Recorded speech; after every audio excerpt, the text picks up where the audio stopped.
licensed premises, and also new restrictions or new guidance on numbers that one should have in a gathering. And I'm delighted I'm joined by the head of Public Health Policy Strategy, Planning and Performance, which is the biggest business card that you're ever likely to see, and that is Martin Knight, who joins us again. Martin, thank you very much indeed for joining us. I noticed that the numbers are just starting to tick over and creep up as I'm talking, so we'll allow everyone to join this webinar and give you just a couple of minutes to do that. As I understand it, we're something like about 50 people who have registered for this, and we will make sure that all of the links that we talk about and all of the guidance, that those are sent to everyone that joins this webinar and those that couldn't make it afterwards, and we'll make sure that Chamber puts those out. My name is Murray Norton, I'm the Chief Executive of the Chamber of Commerce, and thank you once again for joining us this morning. Just to give you some clarity and some guidance and this COVID-19 update with regard to the new public health measures that were announced on Monday. There were two announcements on Monday. Yesterday we talked about the co-funding, and so that was yesterday's webinar, and I'll be able to supply people with a link so they can watch that back because that was yesterday, and we had Graham Smith and Richard Corrigan joining us online to talk about that, and Dave O'Fray from Customer and Local Services, very much on the mechanics of co-funding. Today we are talking about the new public health measures that have been announced. We have a great deal of people that have joined us from the hospitality industry. Thank you very much indeed for doing so. You'll notice at the bottom of the screen there is a little Q&A box, and if you don't think I'm asking the question that you want asked, then all you've got to do is type it in there and we'll put that to Martin and do our best to get the answers through to you. I've had some advanced questions in and I'll be referring to those throughout the session. Right, Martin, let's get ourselves going. There are two areas to look at here, really. One is concerning around gatherings, and the other is around the restrictions on licensing hours. Can I just take licensing hours first, because that's quite specific. Those with serving alcohol have a license, and there have been some changes there. Just take me through what those changes are. So what we've been looking at and working with colleagues and ministers on is looking at the kind of the risk that's been identified in those particular settings.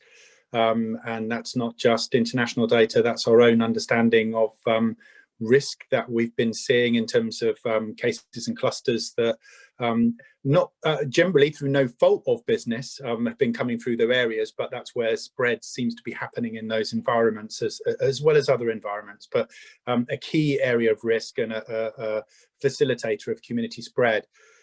So I think the overall principle is one that we've been working for some time, is around trying to support consistency in that particular sector.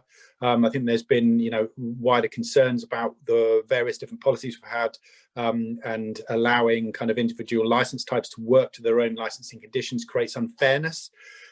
So the conditions that are being brought through is to try and get what we're calling a consolidated closing time. So there's fairness across the whole sector. The proposals that have been taken forward and agreed is that there will be a last service time of 10 p.m. I was about to say a.m. then. A service time of 10 p.m. With customers leaving the premises by 10:30. That's the general principle, and it has been carried through and it will be carried through all license types, including off licenses. So are there any differences to that? Because one of the questions that we've had in already concerns hotels with residence bars. Is that different to licensed premises that you've just been talking about? So I think when we're, as I said, in terms of the principle of fairness, ensuring that all businesses are able to operate at the same level and recognising that the risk continues regardless of the environment, is that the rules will remain the same. So what would happen in that scenario in a restaurant of a hotel? Obviously, they will be able to have guests and guests of their residents to attend for a meal. That their meal that customers will have last orders around 10 a.m., ensuring that all of those customers have left that restaurant area by 10:30. So if there's the same rules apply in terms of a drinking up time and a needing to leave that area by the closing time of 10:30. So I'm just going to unpack that. In terms of a restaurant, you're in a restaurant. It's one, they've got to get the food service out in order that people can leave in time. So I'm assuming that's going to mean earlier times for restaurants to and people to book to sit and eat. And secondly, you know, that little brandy with your coffee at the end of the meal, or whatever it might be, that little whatever you're being served, that has to be brought forward, because if you're serving in a restaurant, just because people are dining doesn't mean that you can serve later, or just because people are residents in your hotel does not mean you can serve later. Are we clear on that? That's correct. Yeah. So regardless of the license type, the kind of point of which alcohol will no longer be served is going to be 10 o'clock. On the basis that leaves the half an hour for customers to manage to leave the premises, or leave that, if it's in a hotel environment, leaving that restaurant or bar area at that particular time. Okay, and a question coming in from a restaurateur is last service for alcohol only for all drinks and food as well, or is it and is it the order taken or the drinks and food delivered? So there's going to be some nuances here where people are saying, well, I ordered a drink, before 10 o'clock, but it didn't get to the table till 10 past 10. Or so that's one thing. And the other thing is, the other question there, I think, is last service for alcohol only, or for all drinks and food. So you ordered your bottle of wine at a quarter to 10, but can you still serve some food at quarter past 10, desserts? Well, I think the guidance is that all customers will need to have removed, have cleared the premises or cleared the area where the license applies by 10:30. Recognise that does provide significant challenges within the kind of the restaurant sector with service and with fitting in kind of second service. But we'll leave that for the sector to understand how they best can apply that. The main principles here is that the people will need to have left the premises, the area, by 10:30. I don't believe we have any specific regulation that would allow us to say you can't serve a certain element of food at 10:15. I think there's nothing to stop that. The challenge will be the customer then having to complete the consumption of such food in quite a short shrift. So yeah, planning and support to to allow businesses to run smoothly is going to be challenging, and it's going to impact on the customer experience to some degree as well. So that is understood, but looking at the various risks that we're facing as an island at the moment, that's felt to be proportionate. Okay, two questions, both exactly the same, and I suspected they would come in fairly quickly from hoteliers. What about service in room service? So if can a hotel provide room service after 10 o'clock that includes serving alcohol to that room? So I think, again, referring back to kind of principles of consistency, the rules will apply at a blanket level across all license times. The last serving time of alcohol will be 10 o'clock. So in terms of the ability to serve into the room, alcohol beyond 10 o'clock would be against that rule or that regulation when it comes through. Minister's currently working through that at this time. And the finer details in terms of a ministerial decision should be made available, will become public at some point today when that ministerial decision is signed off. It shouldn't alter from what we're discussing here today, but in terms of finer detail. But that doesn't then prevent the hotel from providing food service past 10:30. It's just that no alcohol can be provided past that particular point in time. So it will require customers who wish to drink in their rooms past 10 o'clock, some degree of preparation ahead of that, with support of hotel or their own purchase that they take to their rooms. You can see this is obviously tricky, and I know it's tricky for you because what you're doing is you're maintaining a fairness of line right away across, and I understand that. Stephen's just sent it a comment more than the question. So are we saying that residents staying in a hotel need to be sent up to their room at 10:30? No, we're not saying that. I think, so for example, we would anticipate that residents of a hotel will be able to continue to make use of facilities outside of the restaurant area, but that they wouldn't be, very much wouldn't be encouraged to still be drinking alcohol that was served to them ahead of 10 o'clock. So, I mean, I think there's a certain degree of kind of business responsibility we're looking for within this, about recognizing the risk. You know, so for example, you could say there's nothing to prevent a customer ordering 3 bottles of wine at 10 to 10. Yes, I'll move myself from the restaurant bar area to a different part of the hotel. At that point, I think we would be encouraging those customers to be in their own rooms if they were inebriating themselves to that point. But I think that you know, there's a certain degree of sensibility that we're looking for in that. In effect, the rules apply. You can't serve drinks beyond that time. And whilst we're not requiring guests to return to their rooms, for example, they could have coffee service potentially in a different part of the hotel, as long as drinks aren't being served at that time. Okay, so 10 o'clock. Alcoholic drinks. 10 o'clock is 10 o'clock. Yeah, alcoholic drinks wherever you are, 10 o'clock, drinking up time till 10:30.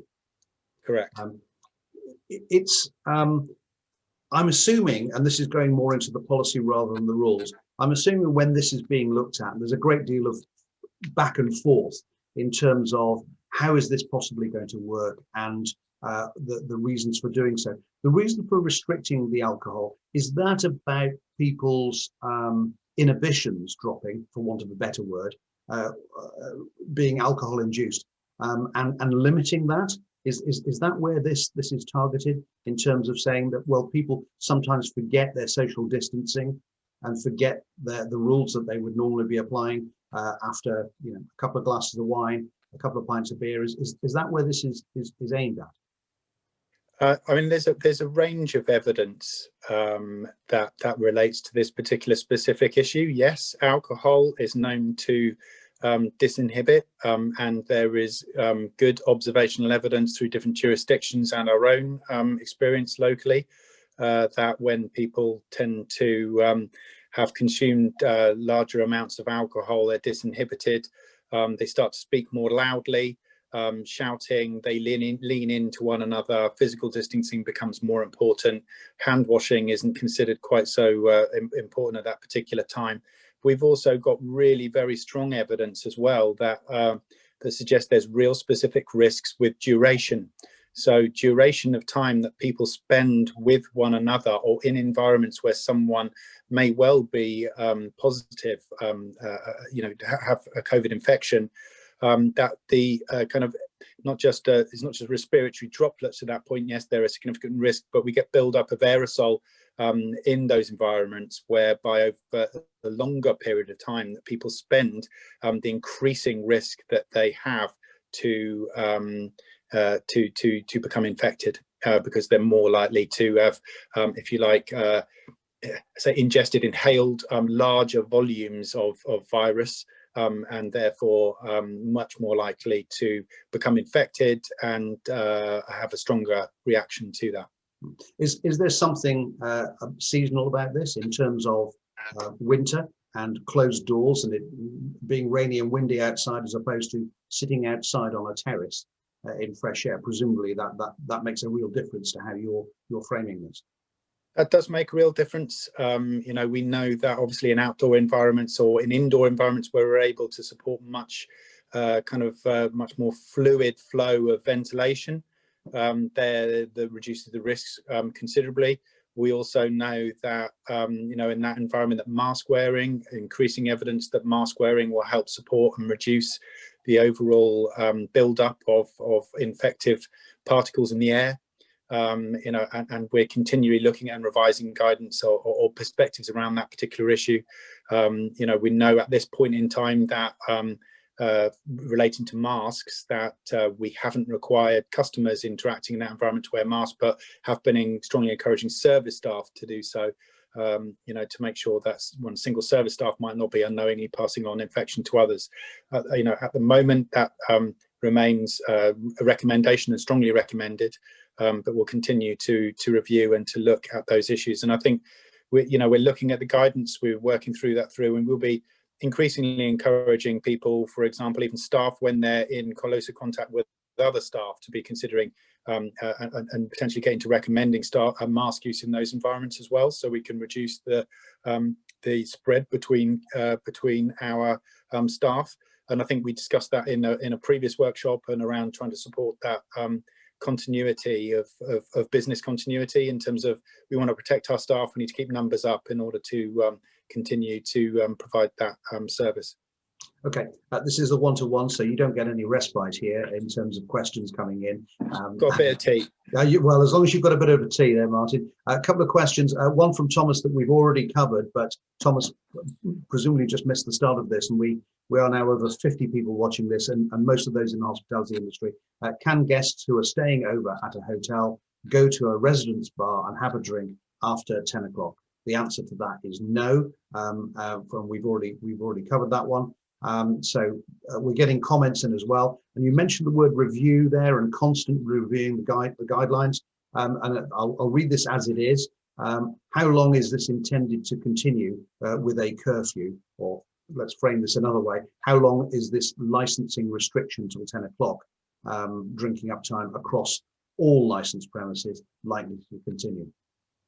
And I think these are always the kind of key questions that come back, and we're always really kind of stymied by kind of what COVID presents us with. It's provided, significant and ongoing challenge to us, kind of within policy, within government, within healthcare, and obviously as islanders, and globally that's the same. There is no specific answer to that. There's no specific date on that. We continue to be guided by the combination of the evidence of best practice in other jurisdictions, as well as understanding specifically the risk that we see in the local and Jersey context. At the moment, I'm sure most of colleagues attending today will acknowledge and know that we're seeing increasing numbers of cases on the island. We've had that transference away from travel onto on-island infection. And while we're seeing on-island infection and potential growth of on-island infection, we would need to put these strict measures will need to continue to be in place. Although Jersey has some different contexts in terms of the way we behave as islanders and the infrastructure of our island and the small island community, some of which can be protective, we shouldn't be. We should be watching what's happening elsewhere in the world and recognise that COVID, doesn't distinguish in this way. We're seeing our suppress actions working really well. So when we're doing test, trace, contact tracing, I mean, some of the colleagues probably on the line today have probably been involved in providing information to contact tracing already. When that happens at speed, we're able to act fast. We're able to get people into isolation. We're able to test, and we're testing ferociously in those kind of environments to suppress. But it only takes one or two individual cases to slip out and under and through nets, and see them moving on into growing into new clusters and cases. And we've been seeing that happen over the last few weeks, where some of our clusters seem to be slowing down and then kind of seem to emerge, infection emerging elsewhere, with links being made back to some of those original kind of environments. So some of that's a bit of intuition and looking at the data. We can't guarantee all of those things happening. The effective, sorry, long answer, wasn't it? We can't answer it. We're going to have to watch what's happening with COVID on a regular basis. We'll continue to evolve it. We're looking at a daily basis. I spend an hour and a half every day working with a number of key colleagues, including Dr. Muscat, infection control, contact tracing, our analytical teams, looking at identifying the current trend, looking at the risk factors, updating our senior officers on what that looks like, how we're responding to individual situations, and what we should be thinking of doing at that kind of wider universal island level. So it's an evolving situation. I would anticipate, if I was to first have a crystal ball or reading the tea leaves from a public health point of view, I think you mentioned winter earlier, Murray. I think we can expect to see kind of viral spread or threat of viral spread continue with us over the winter through Christmas, you know, and into the kind of into spring on the other side potentially. But we will be constantly evolving that. We may get vaccination. We might find that actually, you know, with more stringent measures that we're bringing forward at the moment, that are suppressed activities are lessened, that we're managing well. But I wouldn't wish to call it on that basis. Okay. You will be aware there will be comments coming in from the very people that we've got watching what's going on, and those are the very people who are going to be affected. Their livelihoods are going to be affected. So can I just get some idea of, and you know, I don't want to shoot the messenger, because you are the head of public health policy and strategic policy planning and performance. So you're monitoring this as it goes. But we're talking about an industry that's already been decimated, and I'll come on to some of the comments on that in a moment, that are already finding it incredibly difficult, who've suddenly now had one of the last options of them able to have some form of income being closed off yet again. So I just wanted to you know, to flag up you're cognizant of that, and the public health team are as well. Yeah, very much so. We are very much conscious of that, and we do have the governance cross checks and balances of the other government departments that, you know, that whilst we're conscious of it, sometimes we don't understand the context. We don't understand the individual specific challenges every single time. So at high level, we understand that, but we have the checks and balances from our other teams that are constantly, you know, ensuring, pushing back on us, critiquing, you know, making sure that we're really confident that these are the measures that are proportionate at this time. I think, if I'm, you know, really honest, and I think the dialogue probably seen publicly is, you know, and the position that ministers have been presenting is, we need to make some of these tighter measures now. You know, if we look at what's happened elsewhere, and we expect Jersey to be no different than any other jurisdiction, the numbers of cases will start to rise. We will, as we see numbers of cases rise, they will transfer into hospital admissions. They will transfer into people having specific problems. I think even at the level of numbers we have now, although I think we have still, I think we're suppressing, we're making it work. We will likely see people go into hospital having severe conditions. We haven't seen it yet, but we should be no different than anywhere else. This is very much a matter of recognizing that if we don't do something, it's very, very likely that the spread left unchecked, I say left unchecked, it's not unchecked, is it? Because we've got our actions, but there's only so far that we can capitalize, put test and trace in place. COVID runs rapid, it runs a lot faster than often the government responses can catch up. We've seen that happen elsewhere. It'd be very likely that we would be needing or likely to get to a lockdown scenario where businesses will be even further impacted.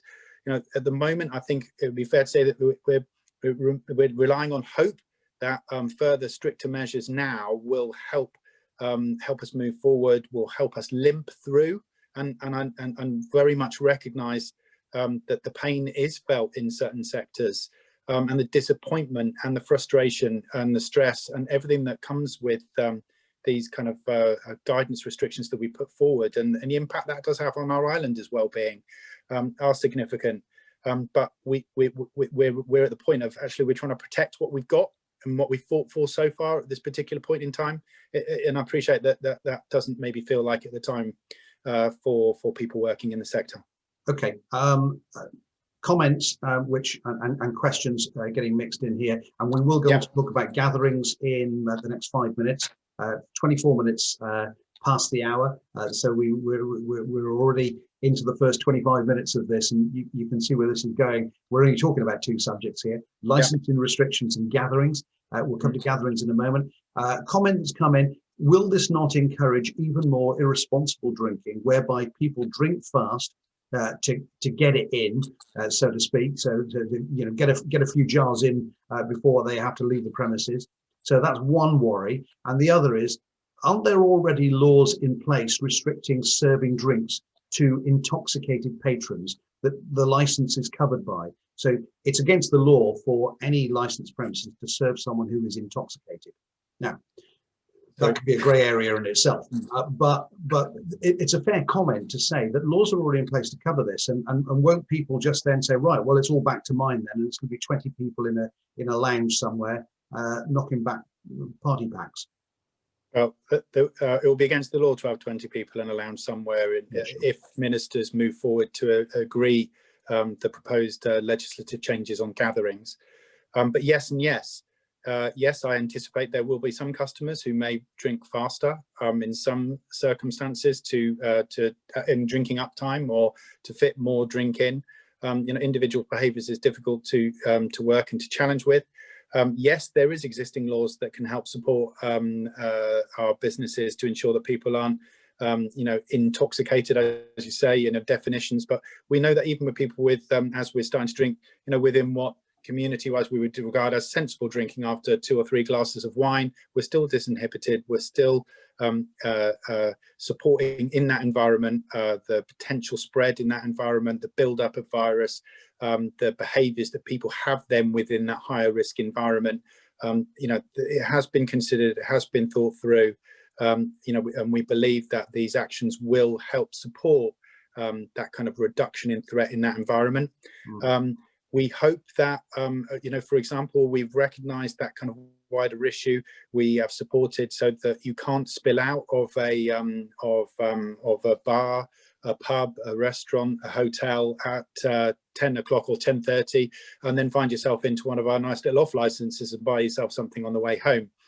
So obviously, some people are pre-prepared, but then, for example, when the gatherings guidance comes through, the gatherings guidance, which we'll talk about next, obviously requires that you have no more than 10 people outside of your household, or as a household together, no more than 10 people coming together in your own home, moving forward, that comes together that comes into play at the same time as the licensing requirements. So that's been, I'd say, is attempted to being taken in hand, and so we're looking for that, Islander support, that civic responsibility to recognise the increasing threats that presents.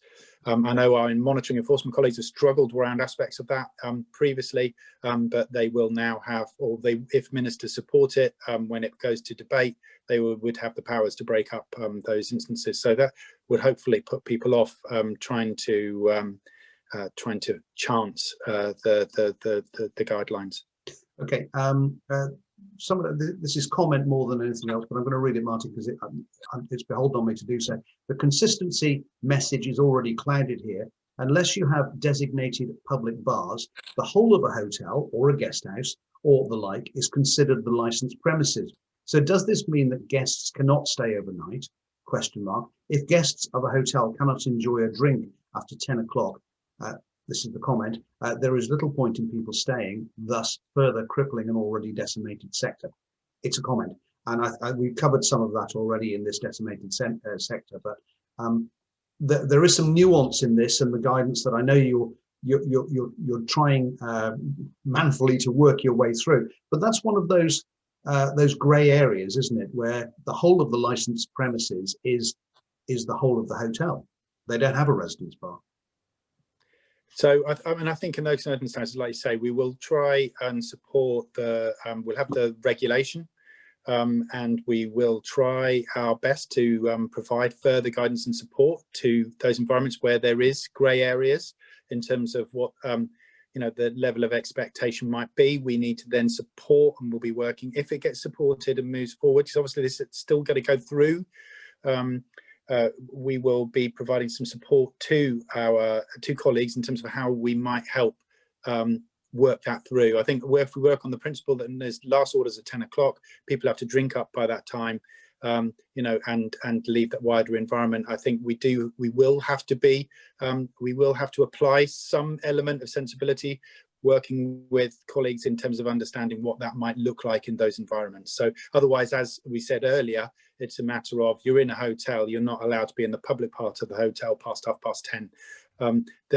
We're looking at what the intent is in terms of reducing the risk of COVID transmission, and we shouldn't, as far as possible, we should not lose sight of what that is in terms of what support we provide. I should point out we're going to move to gatherings just a couple of minutes' time. Just before that, a question about who's been consulted. Who or what bodies within the sectors we're talking about have been consulted as to the pragmatism of these measures? There's a distinct feeling of disconnect to the health measures already in place in hotels and the acceptance by the license holders, managers of their responsibilities. So license holders, managers, hoteliers, they've got responsibilities here, and if they become legal responsibilities as well, presumably there's an awful lot of communication between what you're asking them to do and what they can really do. So where is that consultation, and when and if has that happened? I'm not entirely sure in terms of the nuances of that question as such. The responsibilities of the license holders it remains the same responsibilities that they have always held as license holders. The difference is that what we're doing is we're bringing forward those license times. I can be clear that we have not had consultation with the trade to look at what the impacts to look at the views on when kind of like what would happen if we were to close at this time or this time. We've done that. Ministers have themselves reviewed and considered what those wider issues are. They've done that with our colleagues from supporting us from the the economy side of government. We've worked with the scientific technical advisory cell in terms of what their guidance and support is to come up with from a COVID strategy point of view what the most sensible approach and policy would be to bring forward in that respect, balancing the need to reduce the risk of transmission against recognizing that there is responsibility of government to still continue to support the operation of ongoing business and the economy that will need to be having quite a considerable focus on as we move out the other side. Okay, all right. Thanks for being completely honest about that. I guess any sector that has restrictions put on its trade doesn't want restrictions on its trade. What I think you're saying is what you're doing here is you're following the scientific advice. Definitely, I think it's a blend of the scientific advice and then understanding how we balance that against the scientific advice on COVID transmission against a kind of that wider understanding. We talked about those cross checks and balances earlier from colleagues that kind of support and work on have the responsibility in government to support the economy. Those checks and balances are in place, so we're balancing those out with those wider issues as well. And then obviously, as ever would be in a democracy, our political intervention and political view on what they feel is the appropriate thing to do, taking the advice from both the scientific element of things in terms of COVID transmission risk and then advice from the kind of economic advisors to understand which where they should fall and what they think should be supported from a ministerial point of view. So, as ever with any of our government decisions, the buck stops with our ministerial decisions. Okay, and the minister's proposals, health minister's proposals for legal measures to be put in place to support these guidelines, and the state's vote, that's next week. I'm aware that very recently there was a request to bring forward the debate of regulations. So I believe, yes, that's being moved forward to next week, and I think that's in recognition of that, if you like, a kind of a sense of importance of moving forward these measures so that they can help support the delivery of guidelines more strictly, given that we increasingly face a kind of a mounting and building threat of transmission on Ireland at the moment. Well, if you think there's some grey areas in the 10 till 10:30, 10 o'clock finish serving and 10:30 drinking up, wait till we get to gatherings. Because that's can I just say before you do, just to finish that piece off, Murray, so we've got the debate next week, which will be on the wider gatherings piece. Sure. But the Minister for Health and Social Services has the responsibility, has the ability within the workforce guidance to bring forward certain conditions for any workplace.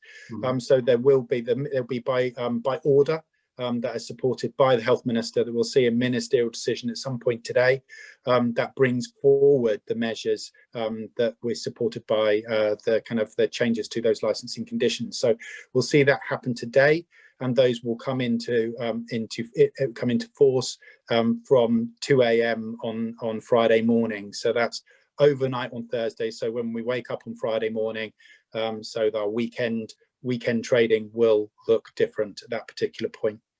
From so weekend trading will look different as of Friday. So as I say, although the order will be brought forward today, I believe, the intention is that all of the new guidelines that the ministers have approved will all come into force from 2 a.m. on Friday morning. So then they become live on the website, and I think I sent you that link, Murray, that you'll send out to colleagues following this conversation, which provides the clarity on when different measures go live. The only one moving forward before that is the use of masks in school environments.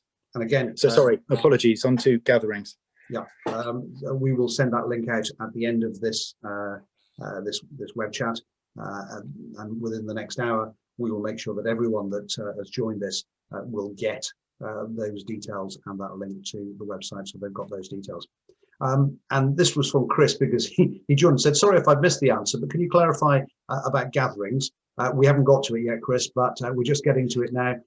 Customers, and we are at 24 minutes to midday, so only 24 minutes left just to cover gatherings. And your questions on that, please. You'll see a little Q&A box at the bottom. If you're shouting at the screen right now because you want a question asked, then do put it in the Q&A box and we'll get it answered. Chris says, sorry if I missed the answer, but can you clarify how many customers can be present in a restaurant or at a function room at any one time if 1 meter distance and tables of 10 are to be observed? So let's look at the changes first before we do, because that'll come into this answer. We did have gatherings of 40 people were allowed, up to 40 people at a function, I believe, and table bookings could be for 20 people. And I should point out that Chamber of Commerce, known for having its chamber lunches once a month, has cancelled all of its lunches, its November lunch and its December lunch, which it was planning to have. We haven't had any since March, which was, interestingly enough, all about the economy of COVID-19 coming in, and we ended up with a remote speaker. So things have changed. Even Chamber have lost out on having its functions, and now we've seen that reduced from 40 and 20, 40 at a function, 20 at a table. They've been halved, is that right? That's correct, yes. So what we see from is again recognizing that kind of scientific understanding of spread within that environment, trying to reduce the absolute numbers on gatherings for indoor environments is seen as really important. So having reduced that down has been seen as really essential. So we're seeing that as a maximum of 20 for gatherings. So but to note that it's quite difficult in terms of where people come together and the definitions on those aspects of things. So where for normal operations of business, in terms of random customers attending in various environments, that the limit continues to be as it did previously when the guidance was at 40, that the absolute limit of numbers of people within any premise was down to the ability for those people to be able to physically distance with at least 1 meter within that environment, and that continues to be the same requirement. The difference here is when more than, when a group of people come together for a common purpose, and that when bookings are made in that light. So what was happening before, when we had a maximum of 40, the requirement for a restaurant was that as soon as you have a group of 20 people in a single booking, when it goes over 20 people and towards 40, then you would be required to provide that service in a separate function area, whereby those customers were separated from the general area of the business, weren't able to mingle in the other areas of that environment, i.e. to the separate bar area. and would be separated, as I say, from that environment. So now what means is that as we do move down from the new areas from 40 to 20 and 20 to 10, that the limit of those people that can be booked in at any one time within a normal restaurant or bar service would be a maximum of 10 people. So that'd be in a seated service. That hasn't changed throughout, although we've seen some people still drinking standing, which isn't in the guidance. It wasn't in the recommendations. That was never acceptable in the guidance. We've only ever had the ability of our food and drink services to provide table only service. That has always been consistent throughout. So effectively, that means that a restaurant can only take one single booking of up to 10 people. And specifically, we've made it very clear that means that you can't then, as a customer, phone up and say, can I have another table of 10 people and we'll sit next door? If you're then, that would be 20 people coming for the same purpose and just being on separate tables, would likely mingle in between, and that would be considered against the guidance, and potentially, as we say, should the debate see success, would be breaking the regulations. Who's going to be liable in that case? And I know this is a really difficult area for policing. It's a difficult area for people to decide. But if you have a business that's got 50 people and they book 2 tables of 10 under 2 different names, the restaurant, the hotel, the event space could very much hold their hands up and say, look, we didn't know. The 2 different names, 2 different. The fact that they then start moving across, and people in Jersey know each other. I've been to Christmas parties where there've been 6 different parties in the room, and we know people at every table. So that's going to be difficult to stop people mingling, isn't it? Well, the purpose of that rule of 10 in that environment is to help reduce that. I think there has always been a requirement in the guidance that we provided to reduce mingling, to ensure that customers aren't moving between tables. That's why it's a seated table service. If you're moving, it's because you're going to the toilet or otherwise for any other requirement or specific need. So that continues to be the same. We need to restrict the movement of people in those environments where the risk is really high. The guidance continues to assure that. I mean, I'm not a lawyer. I haven't been involved in the detail of the drafting of those regulations.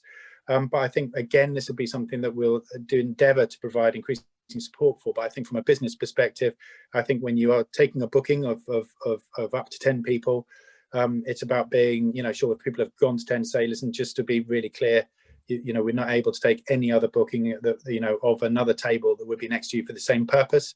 I think, unfortunately, as we found throughout, there are some islanders who read the guidance from the perspective of how can I chance myself and move around the guidance to suit me, rather than understanding the guidance is there to protect islanders in the first place.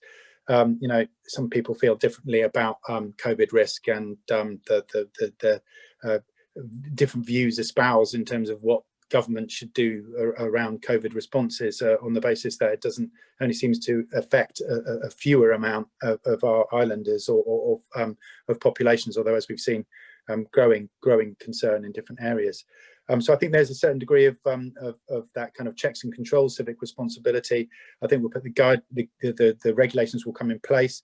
I think it's that responsibility then for restaurateurs, if people are looking for a larger group of people, that it would mean that as soon as you go over 10 and up to 20, that would need to be in a separate function room. Again, don't say that lightly. We understand that is, it's like, well, what is the, is that economically viable? Does that make it possible? All of those challenges are acknowledged. Whether they're fully understood, they are acknowledged, but they have been considered in reason of how can we reduce the risk? How can we prevent further tighter measures in the near future?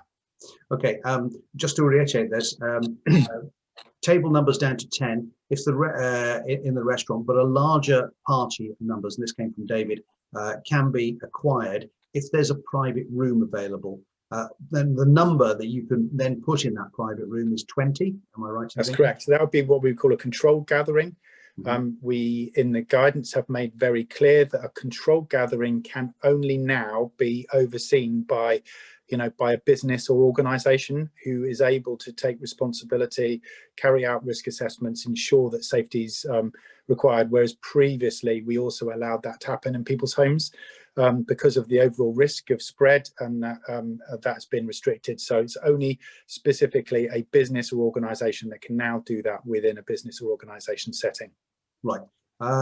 Questions coming in, and thank you for these questions. We'll try and get through as many as we possibly can on these specific subjects. The gatherings used to be 40 people, including the staff working at the function. It's now down to 20. Does that include the members of staff working as well?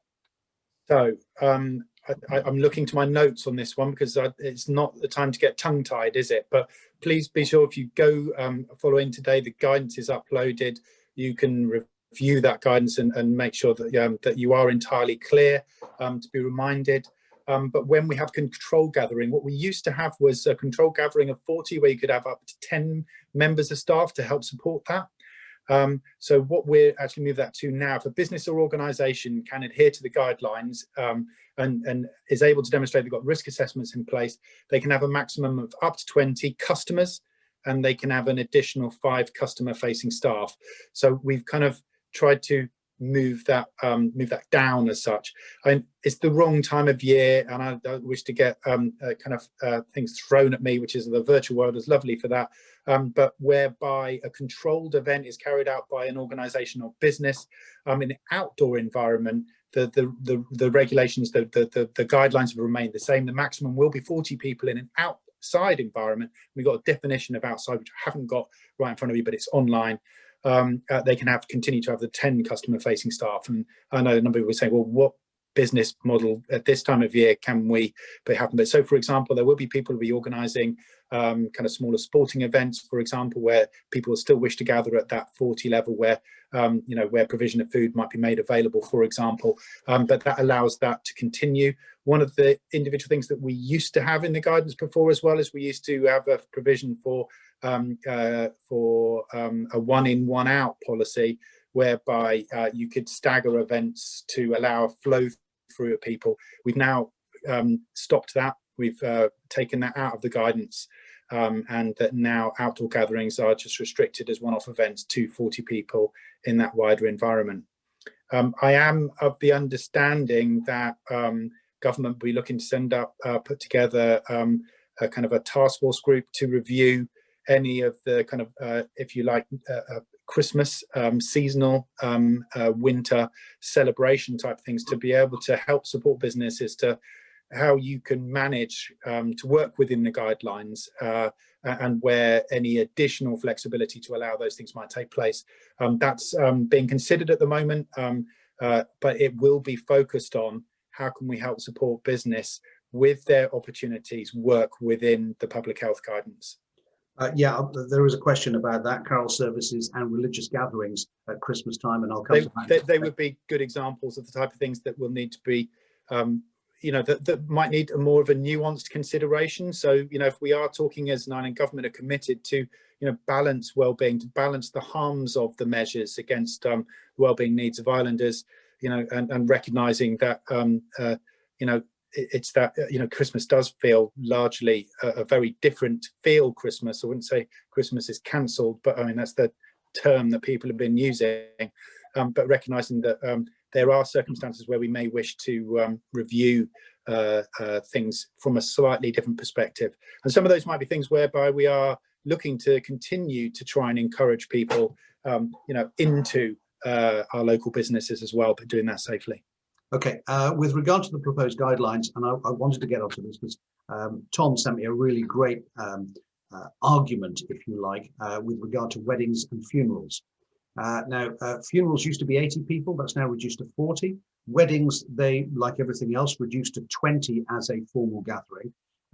His point is that there are notable exceptions and always a sad case, but the likelihood of people going to funeral is a percentage of older people who will be at higher risk.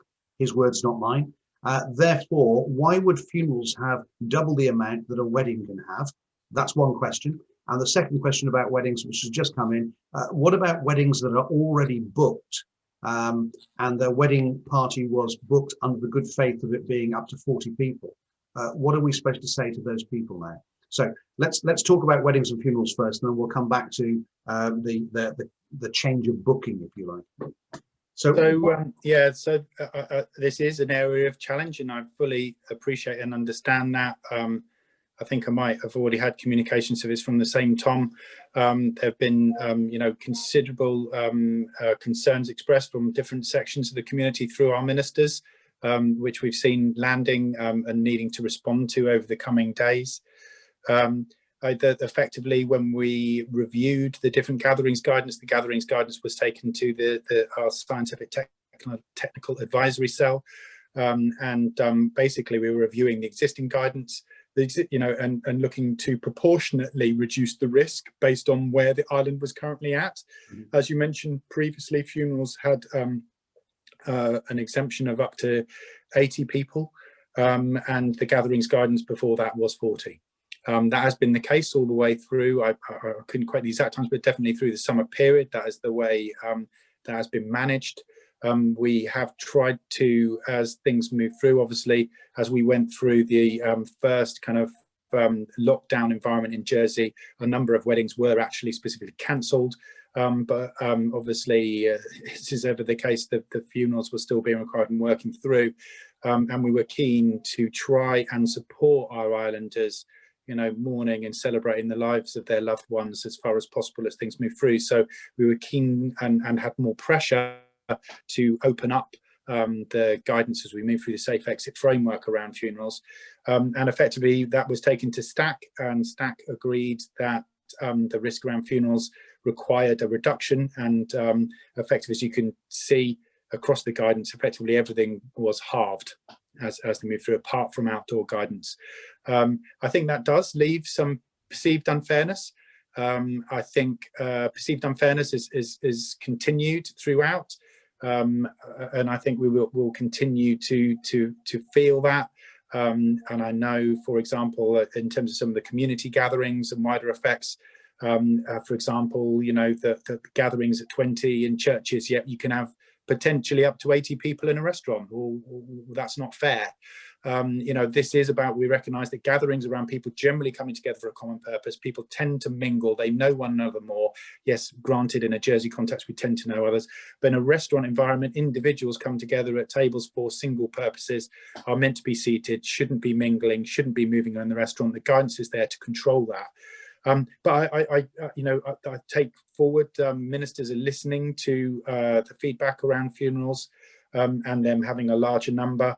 I think that's something that ministers, we have requests to review and to look at those areas of those guidance, but they stand for the time being until they are changed. I would anticipate that ministers will be asking for a further review of the risk differences and proportionate responses against funerals, celebrations, and weddings, and to take that back through STAC to review that. That's what I would anticipate would happen.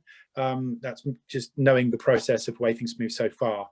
I think, and again, has been challenged in different sectors. You can't do right for doing one thing or the other, but I think there's a strong recognition amongst government that bringing forward changes that were announced on Monday that come into play in the middle of the night on Thursday, ready for Friday morning, is hard and some might say brutal, particularly for those people who have plans in, as you say, in good faith. And ministers have asked us to take that into consideration, and in which case we have said that for the coming week up until Saturday, for those funerals or weddings that have already been planned over that period up until Saturday, that we should be working with the event organisers of those environments to understand risk assessments and to allow an exemption for this very short period. But at the moment that only goes up to this Saturday, and the exemptions only apply to the gatherings guidance. If those events are moving forward with up to 40, once that change has happened, there will be no flexibility over the licensing times for those, because that is sealed and strict within the regulations for licensing. Right, that's a really interesting little nuance there, and that, if you like, understands that, you know, Monday announcements, Friday morning you're waking up and all of a sudden the function that you thought that you were having is not going to happen in the way that it would. So there is the possibility under strict guidance of exemption to the Saturday, just because the chances are that a function would have been on the Friday or the Saturday. Yeah, well, I'm very much hoping that we don't have any colleagues on the line that are listening going, well, I haven't heard about that. We've been reaching out through through our funeral directors. We've been reaching out through the superintendent registrar, and also through Mike Curl as Dean of Jersey, to try and make sure that we've captured all of the plans for both funerals and weddings that would happen up to this Saturday through that mechanism. So if you've been concerned about that, that's the route should be going. We've been keen to try and get out, obviously, to families, obviously, who will be extremely concerned either through the celebration of a lost one or through wedding. Okay, Martin, last 5 minutes, so we're down to not quite one-word answers, but very, very brief answers on these. Will these regulations be re-looked at before the new year, as in the 31st of December? Because a lot of places will be planning what they're going to do for New Year's Eve. So will they be reviewed before that date? I mean, I can't speak for what ministers will want to do in terms of those particular areas. I would anticipate that that we would want to be ready for seasonal celebrations. I think, if I'm honest, the kind of particularly the rules of 10 in terms of spread, I think we'll be encouraging islanders, they need to be planning for a different type of Christmas. If you've got a normal family dinner, or you know, whether that be on whichever of the celebratory days, we'll be saying, you know, we need to think about doing this differently. The rule of 10 applies. We're trying to reduce risk. That's going to continue through. Whether we might see an abatement to the increasing cases, then I think ministers, you know, will want to be taking that seriously. But I think the likelihood of that is slim. I haven't seen it happen like that in another environment. This is down to COVID. This is down to and being assured that government is doing everything that it can to try and continue with its suppression of the spread of COVID-19. But we do need these announcements. This is not just about government making guidelines. This is around customers stepping up to them about making those commitments, moving forward, behaving differently, so we can control that. And we've seen that happen from this sector as well. Right. One word is now, last 3 minutes. The new guidelines for gatherings, is this applicable for gyms and health clubs as well as? Yes. Yes. That's not a one word, but that's not a one word answer. No. Because there's nuances there. If they're gathering, yes. So, for example, a separate class would be as a gathering. If you're using a general equipment area room, it will be the same as a restaurant environment where you can only manage up to the physical distancing guidance as people move around that particular area. Good. My restaurant, says someone's here, says seats 100 people. I can seat 60 people with 1 meter distancing on tables of less than 10. Is that correct? I don't know. Can they? Well, is it okay for them to do that? I think as long as they have no groups of more than 10 people, whether they be on one table or another, that are coming forward to common purpose, then that sounds fine, and they're working within the guidelines. Excellent. Good questions answered. We will review all of this and make sure this is all put up on YouTube a little bit later, so people have got that. I'm just checking to make sure there have been no more questions that have come through, and they haven't. I'm going to thank you, Martin, very much indeed for joining us today. Not easy to be there and be the one person answering all of these questions in one go. You're going to need another cup of tea, that's for certain. But I thank you very much indeed. We'll send the links out to everyone else who's joined us. Thank you to you. Thank you to everyone who's joined. On behalf of Chamber of Commerce, we are out on time, which is what we promised we would do. Martin, thank you. Have a good day, everyone. Thank you.